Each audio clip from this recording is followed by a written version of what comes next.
right now that we're getting live. Unless if anyone is seeing this live and you want to press the share button to any of your networks, just to let them know that we are starting to get ready to share something special with everybody here for free. And are we confirmed there yet, Maura? Our LinkedIn is live. I'm confirming with YouTube right now. We are live on YouTube. Okay, awesome. Well, thank you so much, everyone, for joining me for holidays and COVID. And Maura, we are recording this, right? Yes. So we'll be able to save it from your YouTube live stream. Okay, perfect. So in case for some reason you have to step away, but you wanted to make sure that you get to see everything later, you can always do that. But we do hope that you'll stay with us live for the whole time, because if you want to, you can chat some questions or comments. And Maura here from an incredible program called The Apprentice, put together by a friend and mentor of mine, Dave Kirpin. Maura is a really talented and wonderful college student who's running all of the tech here for me. So thank you so much there to you, Maura. And without further ado, I'm really excited to get started with this workshop. But before I do want to just say one more thing, which is to state a little bit of the obvious, which is that this is not therapy. As a clinical psychologist, I have to always make sure that everyone's super clear about that. I'm not here to provide therapy. I'm just here to provide what I hope may be some free and helpful information as we start thinking about, yes, holidays 2020 in COVID. This is actually really happening. I know for many of us, this is not what we planned, but sometimes we just have to take what life gives us and figure out how to make the best of it. So I want to thank everyone for joining me today with that intention in mind, that we're going to find that really wonderful happy medium in life's challenges, which is to make sure that we don't ignore them, but we also don't dwell on them. We really just think about them as opportunities to grow. And believe it or not, there really are some great opportunities to grow through this. This can bring us closer and make us stronger. But before we get to all of that, I just want to actually go the other direction first, which is to say, we don't have to try to pretend like this is some big, huge blessing in disguise, or that this isn't a big challenge. And in fact, we shouldn't pretend, because when people try to stuff down their feelings and deny them, that's when the feelings have to kind of get bigger and louder and jump up and down to grab our attention. So while I think it's important that we do want to try to keep our focus on the positives and the opportunities and trying to take charge of making sure that we do get our holiday happiness, at the same time, we really need to give ourselves room to recognize that the challenges here. If we don't recognize challenges, then we're not really set up for self-care. And so in order, again, to empower ourselves and stimulate ourselves to practice good self-care, we do have to start sometimes by being willing to acknowledge that this is hard. So this presentation is not to try to deny the fact that this is hard. It's more about trying to think about how we can work within that to make the very best of a situation.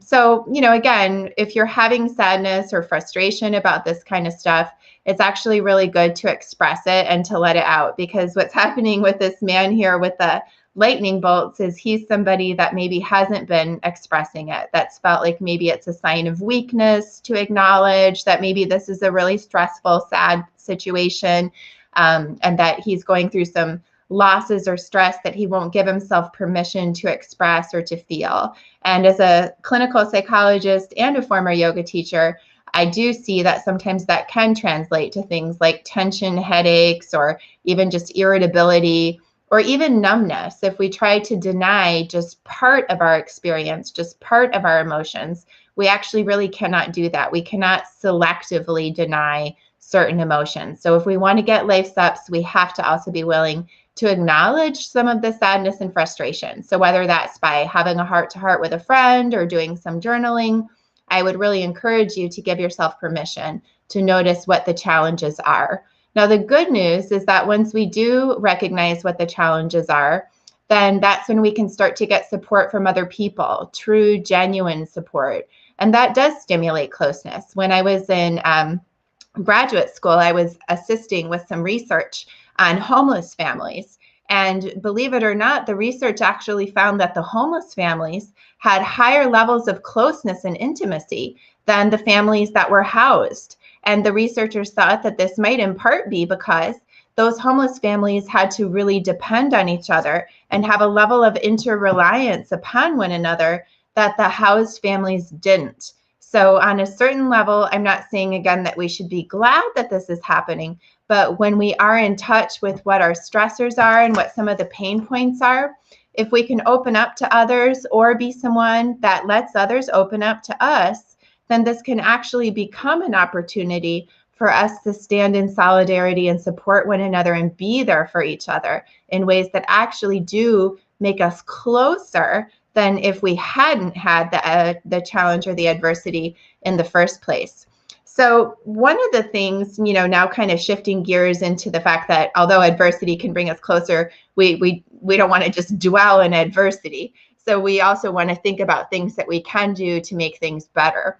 And one thing that can be helpful as we come into the holidays is to think about a one-word theme that you can just harken back to center yourself, kind of keep yourself on target here whenever things start to get dicey for you. And everyone might have a different word that really resonates or captures what they want. But you see, I've got some examples. Obviously, a good one would be community, as for some of the reasons I just talked about. Certainly self-care, just thinking to yourself at all times, how can you practice good self-care through all of this, whatever situation you're in, and taking this as a training ground opportunity to bump up your self-care skills. Also, I put ancestors and resilience, because a lot of times it can help to, even just when you're feeling like this is too much or this is too stressful, to think back to what some of our ancestors did.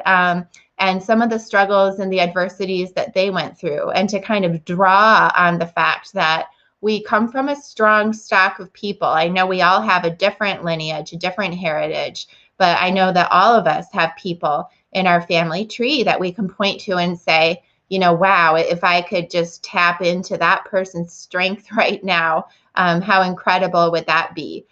So if you want to make this your holiday season of that, you could do that. You can also think about, thinking of yourself as a role model and actually asking yourself, okay, if I want to be a role model, how could I act right now? How could I get through this? Certainly storytelling too. A little trick is that you can think, okay, if it were 5 years from now into the future, and I'm asked to tell a story about how I handled, the holiday season when XYZ happened. What's the story that I want to be able to tell about that? And sometimes that can help to depersonalize the situation, give you what we call in psychology a perspective taking exercise, where you start to realize that this is a time limited thing and it's not going to last forever. Generosity, grace, whatever word resonates with you that you just want to take up as your word and really fully mine it and explore it this holiday season, that can be a nice way for you to stay centered. Now, one question though is always like, well, how do I remember my theme word? It seems like such a great idea now, but how will I stay focused on it? So one way that you can literally stay focused on it is to put a Post-it note someplace where you'll always see it.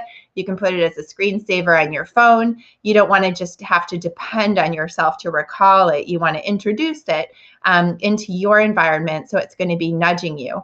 Another thing you can do is to tell people in your life about it, what you're doing, and ask them if they might want to grab a one-word theme word for themselves as well. If they want to share your word or choose their own word, you can use the buddy system. And so that way, if you're at a COVID holiday event and everything's going sideways, you can text back and forth even with your friend and talk about trying to think about community or whatever it is that helps you to stay focused. But it does help to have a little bit of community support. So if there's someone in your life that you want to tell about trying the one-word theme, that could be helpful. Now, this next technique, I have to admit, is a little bit controversial, or not a technique, but this point about the Hawthorn effect. So the Hawthorn effect is a psychology effect that has been somewhat disputed, but still I'm a fan of it. So the idea with the Hawthorn effect is that when we're being watched, our performance improves. This was from a Hawthorn factory where researchers noticed that almost whatever intervention they made that was supposed to improve employee performance, just simply by watching the employees and paying attention to them to see if the intervention was helpful, they found that performance improved almost even no matter what the intervention was. And they thought, well, maybe it's just that people like being watched. And some studies as well have shown similar things, as you'll see, where in a medical ward, when hand washing was being observed by somebody checking, it was much better hand washing compliance than when there was just, no surveillance or an automated surveillance. Now, again, as I said, there was a paper in 2011 by some economists that kind of poked some holes in the Hawthorn effect. So it's not 100%. Certainly, if you're doing things that are really hard or difficult, having an audience doesn't always help. But in many ways, increasing your social support around something that you're trying to do typically will help. So consider sharing what you're doing with other people. Now, moving on here a little bit, as we think about the holidays and that they are going to be a little different this year, we can think almost to reverse engineer for ourselves and think about which parts of the holidays are most important for us. Each person's going to have something different, right? So some of us, it might be baking with the little ones. Some of us, it might be giving gifts or sitting by the fire. Everybody's got their own thing or two that they just love about the holidays. I would encourage you to think about that for yourself, about which parts really are the most essential, to make sure that you don't want to miss those things. And then we can adapt for those. So you see back here, maybe you might say, well, gee, it's just the togetherness. And if that's what you're grabbing from this, then we think, how can we adapt for togetherness? So I recently did an exercise for a business group I'm in, the Entrepreneurs Organization, and they put us in these little small pods where we support each other in our businesses. And my little pod, we did something interesting because we're all in different locations now. We used to all meet together in, physically one room, but now because of the pandemic, we're spread all over the United States. And so we did this really neat exercise that I was thinking could also be great for families that are physically separated because of COVID. So what you do is you say, okay, at 11 a.m., everyone's going to do a walk on video. And you can either walk, and as you walk, show people where you are, or just in advance go to a place that has meaning for you, maybe a certain park, it could be your back porch or whatever. But it's your opportunity to video show to everybody there on the call with you, where are you? What's important to you? And then you get to also see that for everybody else on the call. And I know it's not the same as being together, but I will say that there actually is a richness that we get from this that we don't get when we're all together in the same room. As a psychologist and coach, sometimes I see people physically in my office, and sometimes I see them over video. It's not always better to be in the office. I actually like seeing people over video because I get to see what's in their space. How do they live? And I oftentimes really learn more from that by seeing them in their own environment than I do by having them come into my office. So again, it's not like we're saying that we're glad that this is happening, but we are at least trying to be proactive to think about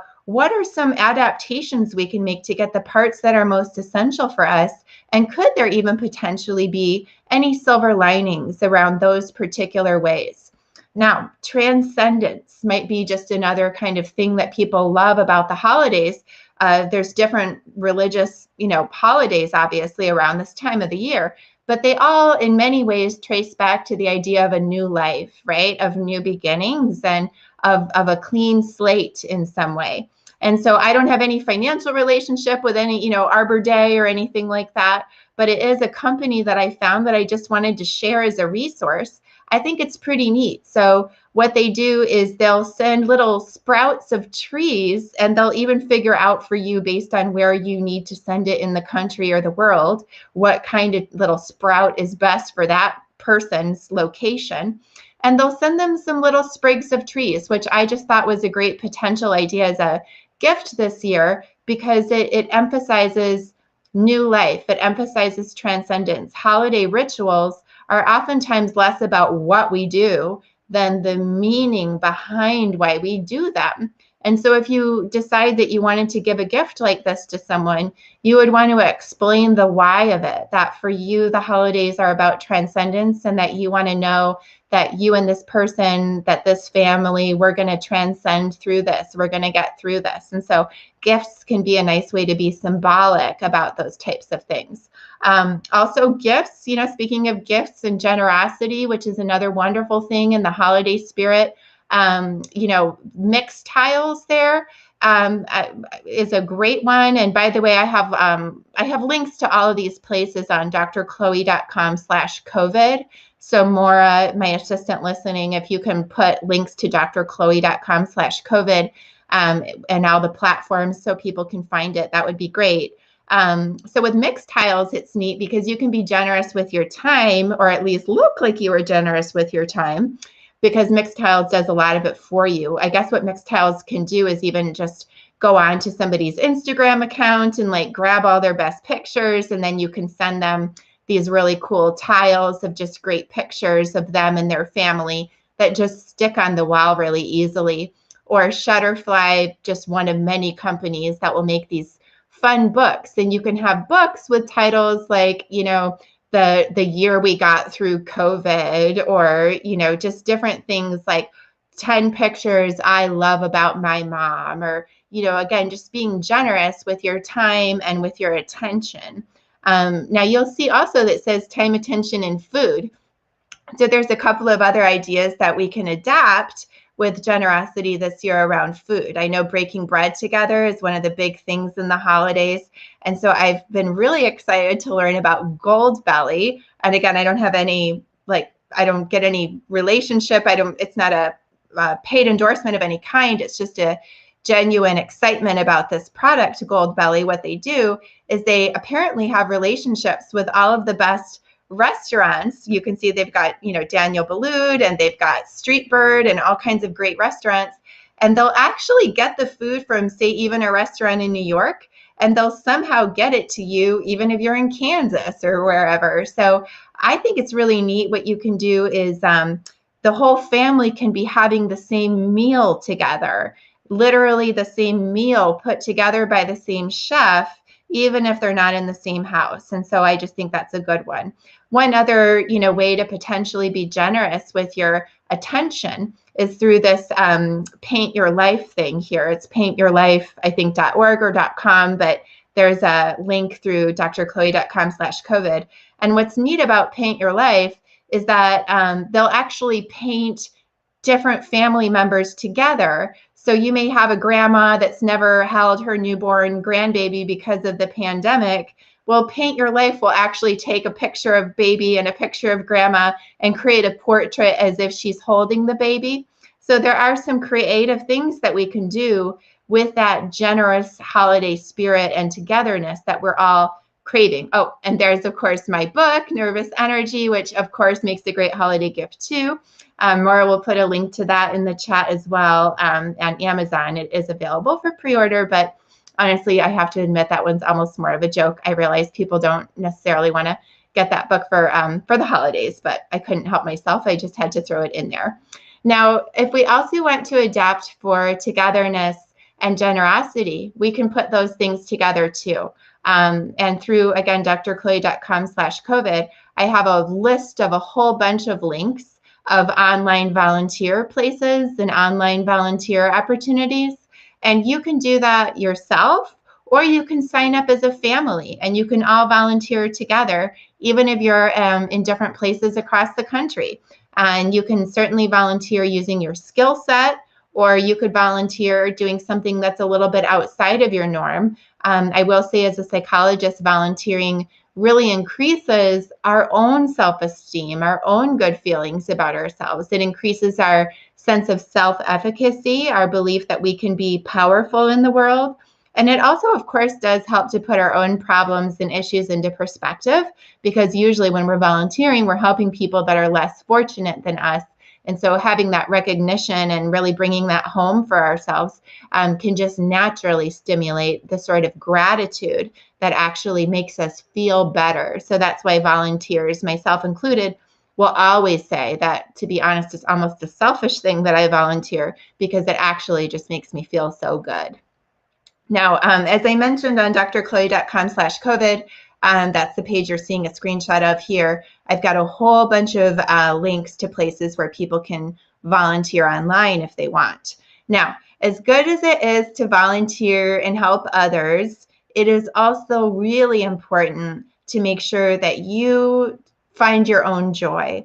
What usually happens during the holiday season, at least for me, is that, we'll be on our way somewhere, on my way home from work, and, there'll be some wonderful, cozy little bar tavern that I pass by, and it just looks like everybody's in there having a good time, and maybe I'll stop and meet a friend for a drink, and next thing you know, you just get caught up in this whole holiday cheer and joy, and there's an energy and a momentum in the season that just kind of breaks in and carries us along. That's not happening as much this year, right?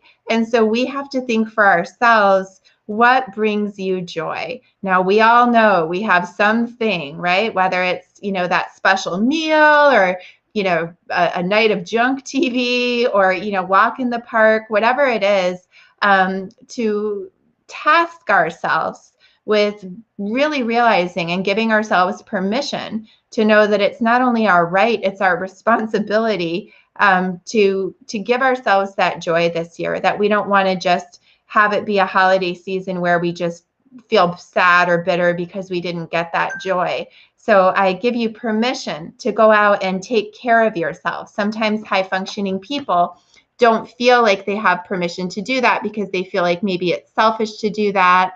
But I want you to know that really the better care you take of yourself and the more joy that you're having for yourself, the more of a resource that you are going to be for everybody else around you. So don't be afraid to give yourself a gift, the gift of joy. It actually is going to help you to be a better resource to everybody else as well. Now, if you're thinking, well, Chloe, this all sounds great, but I'm super busy right now, no time to volunteer or really do a lot of these things, no problem at all. I would encourage you to actually consider just marking your calendar even with some time to do this next year. Just like when we take a vacation, our stress levels actually start dropping as soon as we even just simply buy the tickets for the vacation, because our brain really then becomes confident that there is a light at the end of the tunnel, there is a special surprise happening, and we start having the joy of anticipation and looking forward to it. So even again, if you're just like, I cannot possibly, think about getting involved in a volunteer situation right now, you can still start maybe visiting some of those places online, maybe blocking out some time in your calendar for the new year, and just knowing that you have that future plan can actually start making you feel a little bit better. And you don't have to limit that calendar awareness to just volunteer opportunities. It can also be very helpful to just start marking your calendar very specifically. I put some specific examples here, including even the day of the week of some holidays coming up that I know many of us are very excited about. So whatever the events are in your life, it will help you if you start getting real clarity about exactly what day they are and marking them off in your calendar. Because that really helps you to realize that what we are going through right now is a time-limited situation. This too shall pass, and that there are some better, better things coming on the horizon. Now, one of the things I know can be, oh, by the way, Maura, I just want to stop and say to Maura, if people are asking questions or having comments, Maura, feel free to jump in and let me know. So, with different households and different approaches, I know that one of the things that is really stressful for some people is, what if, you have a more liberal or a more stringent view of quarantine protocol than your family members? What do you do in that situation? I would say we're going to get into some specifics about that. But I would just start by saying it's almost not a question of if, It's really a matter of when. Like the idea that we would all think and feel exactly the same about how to proceed with COVID is it's almost absurd, right? So we want to just start with the assumption that we're a diverse group of people intellectually, and that will, you know, not even intellectually, but medically, and in terms of our household and economic needs and everything else. So there really is no one size fits all. So we want to start again with the idea that we are going to have different approaches. One of the first things that I think is important is to think about the concept of rejection sensitivity. Now, as the name implies, rejection sensitivity refers to the fact that nobody likes to be rejected. Some of us have different levels of rejection sensitivity than others, right? Some of us you could just kind of stomp on all day and we'll just be like, well, all right, no problem. How about something else? And they'll just keep bouncing back. Whereas others of us, you know, if you even just kind of say, I don't know, they're like, they wilt and they say, oh my gosh, you know, nobody likes me or whatever. So everybody has a different level of rejection sensitivity, but everybody definitely does have some kind of rejection sensitivity. And I think it's especially important to remember this right now because with COVID and quarantine, we're doing a lot of behaviors that could seem like they're rejections, even though that's not really the reason behind them. But when we do things like say, stay 6 feet away from me, wear a mask, I don't want to touch you, I don't think you should come to my house. I know we're doing it because we want to be close and we're trying to actually take care of people. But on a certain level, it feels like a rejection, right? So even though the person receiving that communication from you may know intellectually that you're not really trying to reject them, in fact, you're maybe even just trying to keep them safe, on a certain level, it can emotionally just feel like a rejection. So if you're the person who's having to deliver any kind of a rejection, I would encourage you to sandwich it with love. And I really mean love, if it's possible. If it's a friend or family member that you do love, I would encourage you to really just say so, to just, I love you so much. I'm so sorry, but we're not going to be able to come this year because we just don't feel it's the right thing for our family, you know, quarantine wise, but we love you so much and we can't wait to see you next year. It comes across so much better than, yeah, we're not coming. We just don't think we can. And implied in that is like, and the idea that you'd invite us, I don't know what you're thinking, right? We want to try to stay away from anything that could smack of rejection. And really, as I said, just try to layer it in love. And if you're the person receiving the rejection, I encourage you to layer that in love as well, because we also don't want to seem as if we're rejecting someone for having maybe a more stringent view of quarantine, right? So if someone's saying to you, hey, I'm not going to come to your holiday party because I'm concerned about quarantine, it can be tempting for you to feel rejected, like, oh, they're not coming, or, oh, they're judging me, they don't think I should be having this party. But I would encourage you to hearken back to that love and to say, well, I really love you. And so I really understand that you need to do whatever's best for you. And so I support that because I really love you. And to just try to leave it at that. We want to try to avoid getting into any kind of debates with people about whether they should be more loose or they should be more stringent. We can certainly share our opinion with people if we think it's important that maybe we have information that they didn't hear yet. But the odds of us really actually having new information for people is probably pretty low at this point. So you could certainly go there if you felt it was going to be helpful. But if you think again about that one-word theme and what your real goal is for this year, to underline a sense of community or to bring forth a generosity of spirit, I would really encourage you to lead with love around those differences. Certainly don't do anything to put yourself in a position that you feel is unsafe, but as you set those boundaries, we want to be super sensitive to the rejection sensitivity. Now, this goes like triple time for those of you that are parents, right? So if you have kids, and whether it be, you know, a school or an overbearing relative or, you know, whomever else that may be trying to kind of insert a level of authority over you and dictate to you what you should be doing with your kids or what's appropriate for you to be doing with your kids, I just want to say it's really important that parents feel empowered to take ownership of making those decisions to the best of their ability for their kids. That's what really helps kids to feel safe, is when they know that they have a parent who's stable and secure and involved. And when we parents allow ourselves to get thrown off kilter by, internalizing guilt or anxiety from other people, that actually is more difficult than for our kids. So parents, I 100% give you permission and responsibility that, you have the authority over your kids. And so whether it be a holiday gathering or whatever else, you need to be able to lead your kids and do what feels right for you. And again, that's going to be a different situation. Every kid is different. Every family is different. There's not really a one-size-fits-all answer. And so moms and dads out there, it's really your call. And I want you to know that. Now, another thing that can be helpful, assuming maybe you are going to go to a holiday gathering, and knowing that it is a stressful time, I would encourage you to think in advance about maybe having a lifeline or an ally, somebody there at the party, so that if you just know that some annoying relative is going to try to, corner you and talk to you about how you really should be doing this or you really should be doing that, and just kind of getting in your business in a way that you don't want, you can think in advance about who can be your lifeline. Maybe it's your spouse or some other relative, and just tell them, look, it's a stressful year. I have a feeling Uncle so-and-so is going to get on me about, politics or whatever else. Will you be my lifeline if I get stressed out and I just need to vent? Can I come and talk to you?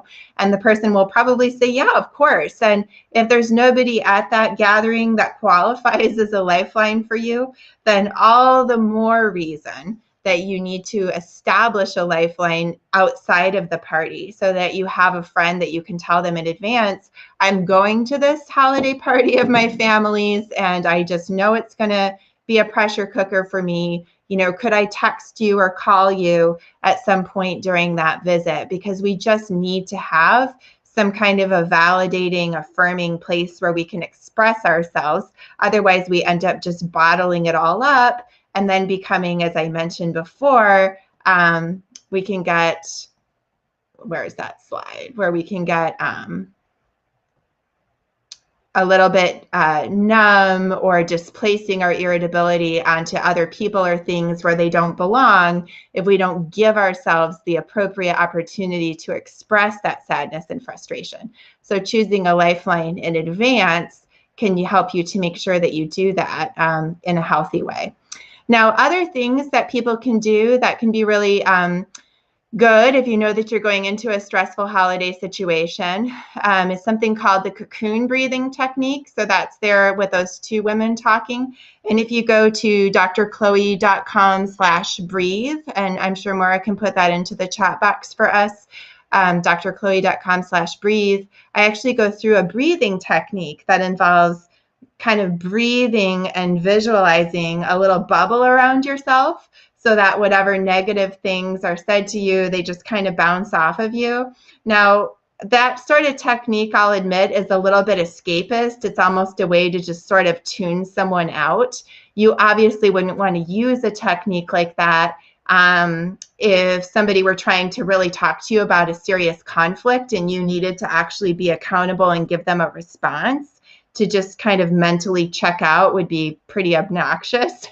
But this is more of like a Band-Aid technique for, if you're just stuck at a holiday party and your uncle so-and-so that you only see twice a year, and your job is just basically to get through the conversation without exploding, then a nice little technique like the Cocoon breathing can be good for that one. Similarly, it can be helpful to just almost mentally pretend like someone has Tourette's. So in psychology, we have Tourette Syndrome. And, the classic example of Tourette Syndrome is when somebody just curses for no real reason, right? So if somebody has Tourette's and they just want to start cursing, when you know that they have Tourette's, you regard it very differently than you would somebody that doesn't have Tourette's and they suddenly start cursing. You take it very personally. You assume maybe you've done something to upset them, and you respond to it with all of your normal resources.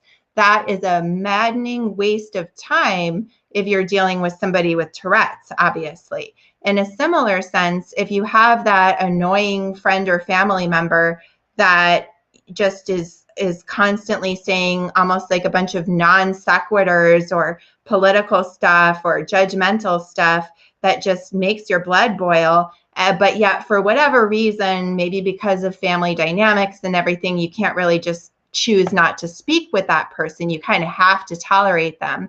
What can be helpful is to just mentally reslot them and almost just pretend like they have Tourette's, so that when they go off on their little tangents, you can just kind of smile and nod and just almost disregard them, because there's no real point in trying to respond to them as if they're coming from an actual rational place. So getting involved is only going to be a waste of your energy. What's annoying about those family patterns is that they're so predictable and you just know it's going to happen, and that's what almost makes it even worse. But on the other hand, the beauty of them being so predictable that you just know that they're going to happen is that you can have some preset techniques like some of these that I'm showing you here. Another one that can be good is you see this man with the green sweater and he's pulling on his ear. That's a secret signal. So if you did get yourself an ally for the party, then you could have a secret signal with your spouse, like, you know, when I do this, it means like you need to come and rescue me because your mom is starting to, you know, drive me nuts, or whatever the case may be. And then your spouse can come over and rescue you. And it can almost become a little bit like a game. Like I said, adversity can bring us closer. It's not that you love necessarily having that proverbial relative that's so taxing, but if you can set it up so that you end up having an ally that's going to rescue you and have your back, it can actually give the two of you something to laugh about and talk about, and something that ends up bringing you closer. So there's two more techniques here on this screen. One of them is called the broken record technique. That's the one that we've just got the arrow kind of going around on repeat there. So in that one, you come up with a statement, a response to that, you know, proverbial relative that's always harassing you about, you know, so when are you going to have babies, or, you know, whatever it is that they just always come up with and just go after you about. And you can just say something very simple like, you know, we'll let you know whenever the time comes, or whatever the appropriate kind of vague statement would be. And then, of course, they'll come back and say, well, you know, your biological clock is ticking, blah, blah, blah, blah, blah. And then you just say, well, we'll let you know whenever the time comes. And then they, you know, you just know they're going to then say, well, have you thought about the such and such? And if you just keep saying the broken record technique, your one phrase that you say all the time, then eventually the person will start to realize that they're basically banging their head against a brick wall. Now, in many cases, you would prefer to have a more mature conversation with the person, right? You'd prefer to be able to say to the person, you know, I appreciate that you want to talk about when we're going to have kids, or I appreciate that you want to engage with me about politics. But the truth is, I'm just not super into the sharing about those topics right now.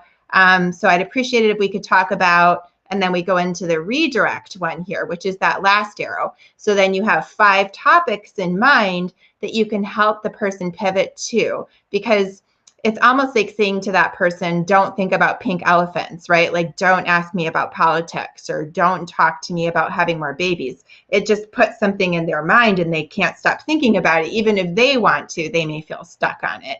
So again, the beauty of you knowing that the person is always doing this to you lets you prepare by coming up with maybe 5 topics that you can redirect them to. So you could say, well, you know, we're just not really going to focus too much on kid talk right now, but I really was curious, you know, to hear, how is retirement treating you this year, you know, or whatever 5 other topics. And I do encourage you to have them in your mind in advance, because we can also get into that fight, flight, or freeze mentality when we feel picked on and that person is coming at us and we can't even think of anything to redirect them to.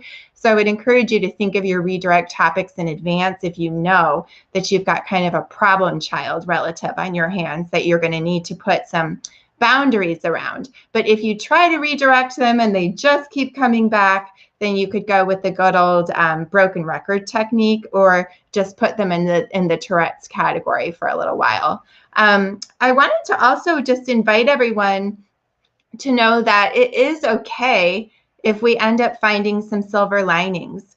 I've talked to a fair amount of clients that have almost sheepishly confessed to me that they sort of are secretly a little bit glad that the pandemic is happening because they don't have to go into Times Square or go to the mall or, go to 5 million different holiday parties, and that they're actually secretly a little bit glad, that they're not going into the office, or that they don't have to even buy gifts for, 50 different people at a whole bunch of holiday parties for people that they may not even feel particularly close to.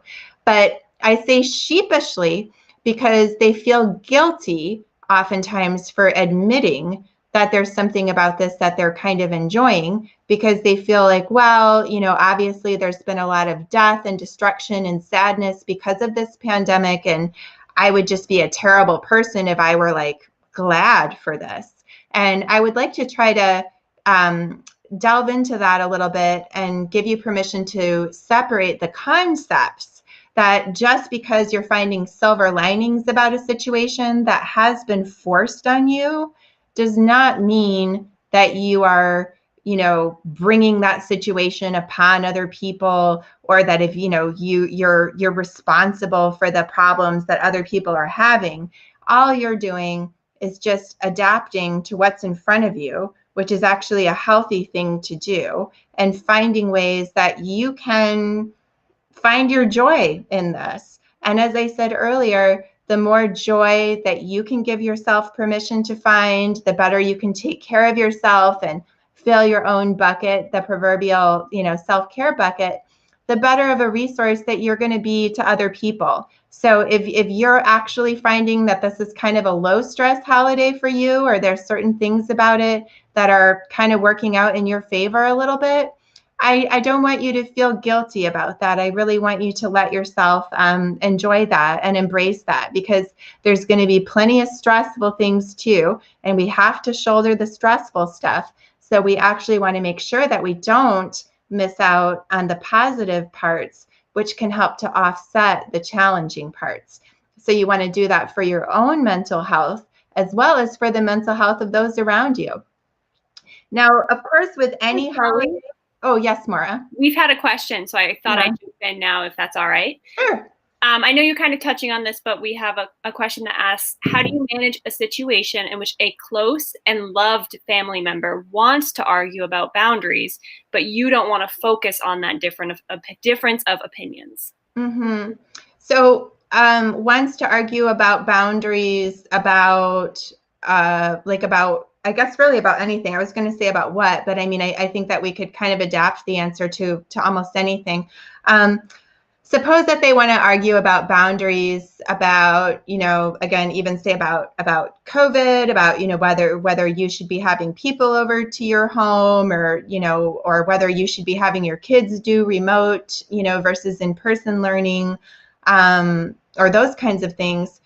I think that it's helpful, and I noticed that the person emphasized loved, right? So your goal is to find peace in the relationship, to be able to keep the relationship while also keeping your boundaries. And that's a really worthy, important goal. And I think it can be helpful to articulate that to the person, to say, Aunt Mary, again, I want you to know how much I love you, and I want to feel close to you. And I know that you've wanted to engage and to talk about, these boundaries that we differ on. And I really respect that you have your own way of doing it, and that you want to engage with me about how I'm doing it differently because you care about me. I know you're coming from a place of care, and I just want you to know I appreciate that. So that way, right off the bat, you're getting on the same page with Mary. You're letting her know that you're not trying to make her the villain or make her the bad person. You say, look, again, I know you're coming from a loving place, that you want me to understand something that you think is important for me. And I appreciate that. But Mary, I owe it to you to tell you that my mind is kind of made up on this, and I'm actually really not open to having more discussion or more debate around it. And so, Mary, it's almost not fair of me to fail to tell you that, because I know you're putting your energy and your effort into trying to have a conversation with me, and I'm kind of shutting you down. And so I, Mary, have to own that, to just really let you know I'm not open to talking about it. But, and this is where that, redirect thing is really helpful, to be able to say, but Mary, I do want to talk to you about your retirement. I want to talk to you about your kids. I want to talk to you about your exercise program that you're doing. I want to talk to you about my boyfriend. To come up with all these other things that you want to talk to her about, because a lot of times when we're shutting down that conversation, it's easy for the person to feel like we're shutting them down. And we want to make it so clear that there are hundreds of other things that we could talk about and that we really love the person. But if Mary keeps going back to that same topic, sometimes humor can help in a gentle, compassionate way, to say, Mary, you're doing it again. And for you to know as well that she probably will, if you can give her a little bit of the benefit of the doubt, probably isn't trying to be annoying. She herself might be kind of like, if you can put it to her gently, she might be like, yes, I know I'm like a dog with a bone with this thing. I need to let it go. Okay. And if you can gently support her in that goal, that can be helpful. But if you get the feeling that she's just really obstinately refusing to respect the fact that you don't want to talk about it, then you can say, Mary, I've tried to explain to you that I'm not open to talking about this. I thought that might be helpful for you, so that, you wouldn't have to keep investing yourself into a conversation that I'm not, actually responding to. But it seems like you're not willing to stop talking about this, Mary. Is that right? And then just ask her if she's willing, to acknowledge that. And a lot of times that will actually cause somebody to say, well, no, I can drop it. Okay. And then you can move on. Or it will force her to own that, to say, yeah, it's true. I'm not willing to drop it. I won't drop it. And then you can say, okay, well, Mary, I'll give you 5 more minutes. You can say whatever you want to say about it, and then we'll drop it. Would you agree to that? Because I'm afraid, Mary, that if you keep going with this, it's only going to push me away. And I know that's not your desire, but I just feel I owe it to you to tell you that. And then after that point, your broken record technique can become, Mary, I'm just not open to talking about this. And I'm afraid if you keep going with this, it's going to push me away. And then you can just keep repeating that. And then, begin stepping back and limiting the time, because, obviously we don't have to allow someone to just monopolize our time and talk to us about things that we've made it clear we don't want to talk about. But of course, we want to give every opportunity to see if we can redirect the person, if we can wrap it in love so that it doesn't become a rejection, focused conversation. But at the end of the day, we can't control other people. And so if Mary insists that she's going to constantly talk about some topic that you don't want to talk about, then it might be that you end up having to limit your time with her. But hopefully it wouldn't come to that.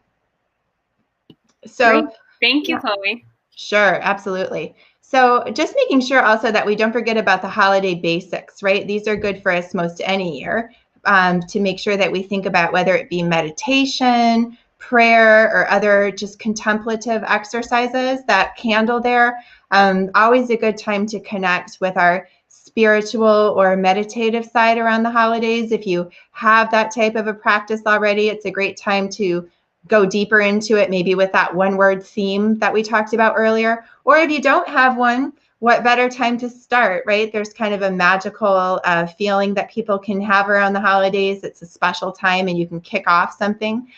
Certainly making sure you're getting your exercise and those massages. I cannot say enough good things about them. Especially for those of us that are, doing a lot of quarantine. We can get something called skin hunger, which is where our skin needs to be touched and we can feel very alone. Massage can help with that. It's not the same as a real hug from a friend or family member, but it can help a lot. And the Journal of the American Medical Association, for example, has published research showing that a 60-minute massage can reduce cortisol levels by 30%. 30%, that's a lot in just a 60-minute massage. So obviously, too, getting a lot of sleep I talk to a lot of high functioning people that can be really hard on themselves and self-deprecating for sleeping. They're like, oh, I'm so lazy. I don't know what's wrong with me. I just can't get out of bed. I just, 8 o'clock lately, I just want to fall into bed. And I tell them, do it. Definitely do it. When you're sleeping is when your body rejuvenates itself and your skin rejuvenates itself. It's when your brain consolidates information and organizes information and processes things that you've been taking in throughout the day. And during the holidays, we're processing a lot on a political front right now. We are processing a lot. And so if you find yourself just, needing some extra time in bed, I encourage you to get yourself a sleeping mask. They really help to just kind of put yourself in sleep mode. Listen to a good audio book while you just have your eyes closed and drift away. Give yourself the gift of sleep. It's true all the time that you want to practice good self-care, but especially around the holidays, and especially around these holidays. We also want to think a little bit about our own space.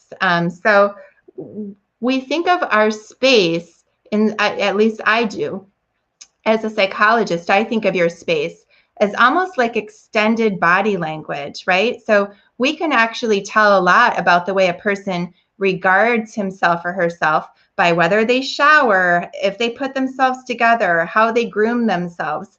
That says a lot about a person, and it actually informs you about yourself too. So if you take a shower and have your hair done and everything else, you're signaling to yourself that you're worth taking care of. So it actually becomes a virtuous circle where if you had the self-esteem in the first place to take care of yourself, then it becomes a self-reinforcing process, because then you feel better about yourself and you choose to take better care of yourself.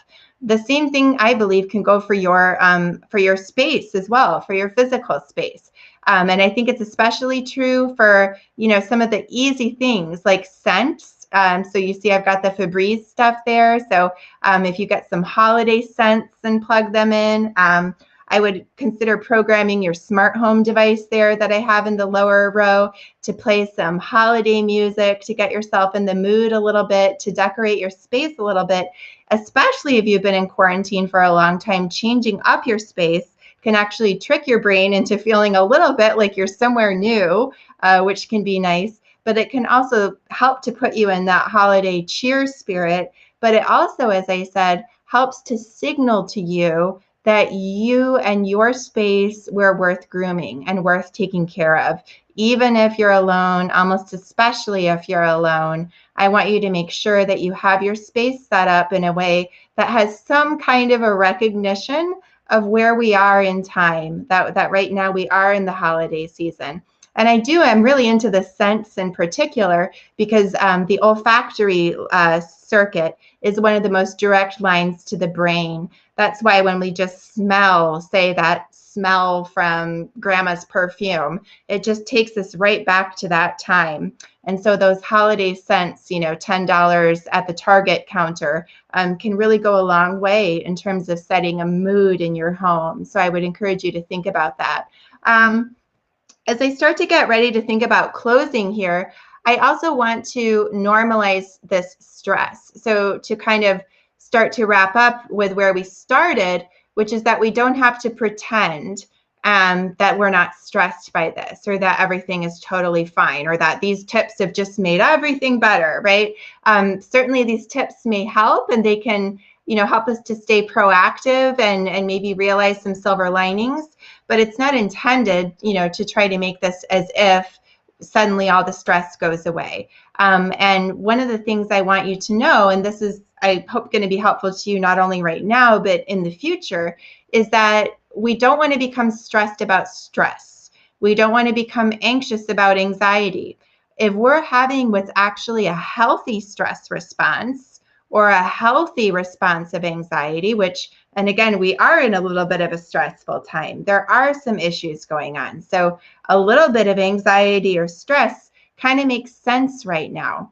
So if you feel a little anxiety or stress, I don't want you to get worked up and stressed about noticing that you're feeling stressful. So that's the reason I actually really like this picture on screen, is because you can see, at least in my imagination, what I'm seeing is that this is a man who's recognizing that he's under stress and who's taking a moment to sit down and be with it. And it's almost like he's got his hands in a little prayer position, or like a little meditative position, that he's kind of even smoothing his brow a little bit there. That when we realize that we're under stress and when we can welcome that awareness, then we're able to practice better self-care, rather than saying like, oh my gosh, I'm anxious. Oh my gosh, I'm anxious, and allowing that to snowball. We actually want to recognize that, of course, this would be a time when we would have a little bit of a spike in stress, and then think about ways that we can offset it. So I do have this slide about therapy, because even though this is not a therapy session, obviously as a psychologist, I'm a big proponent of therapy. I'm not, personally even accepting new clients at the moment, although therapists at my office are. But there's a lot of other great places as well. There's Talkspace for therapy online anywhere. So if you are just feeling like you want someone to kind of hold your hand and walk you through some of these exercises, or explore some of your stressors a little bit, you can certainly do that. And I did write an article for US News and World Report about how to choose an online therapist. And that's also linked on drchloe.com/COVID. And as I said, I think online therapy can actually be really great. I don't think it has to be, second rate to in person. I actually think that online therapy has a lot of advantages. So anyway, as we wrap up here, just to review again, some of the big concepts are that we don't want to deny our stress, because then it just sits in our head and festers. We can have that one word theme to help center ourselves. We can think about creative ways to adapt for togetherness, like maybe a group video call where everybody goes somewhere special to them, making sure we find our own joy, thinking creatively about some gifts this year and ways that we can donate and share our time, either individually or as families, making sure that we think ahead about 2021, getting specific about what some of those other dates are, so that we do realize that time will move on and things will move forward. We want to make sure we're super careful about that rejection sensitivity, making it 100% clear over and over again that we're not rejecting this particular person. We're just saying that this particular moment isn't the right time for us to get together, or receiving that, quote, rejection from others and not rejecting them by saying, I get it, I support you, I accept you, doing what you need to do for yourself and your family. Having an ally is always good. Thinking about some of those redirect techniques and taking really good care of our space and ourselves, all are ways that we can stay proactive and empowered. So as I mentioned, I do have a lot of helpful links on drchloe.com/COVID. I'm also all over social media. I'm assuming you're probably watching this live stream on social media. So I hope that you'll connect with me. I hope you'll hit the share button. It's a free and easy way to help others and to help me, of course, obviously, to help me to get my message out there. So if you are able to share this with your network or with other people that you think might benefit, go ahead and share and start building that community. So we can use this adversity as a time to bring ourselves closer. So thank you so much, everyone, joining with me. I'm super excited to have had the chance to spend this time with you. And Maura, I'm hoping that you will be able to go ahead and conclude this live stream, because I'm kind of stuck on the tech side. Are you able to do that?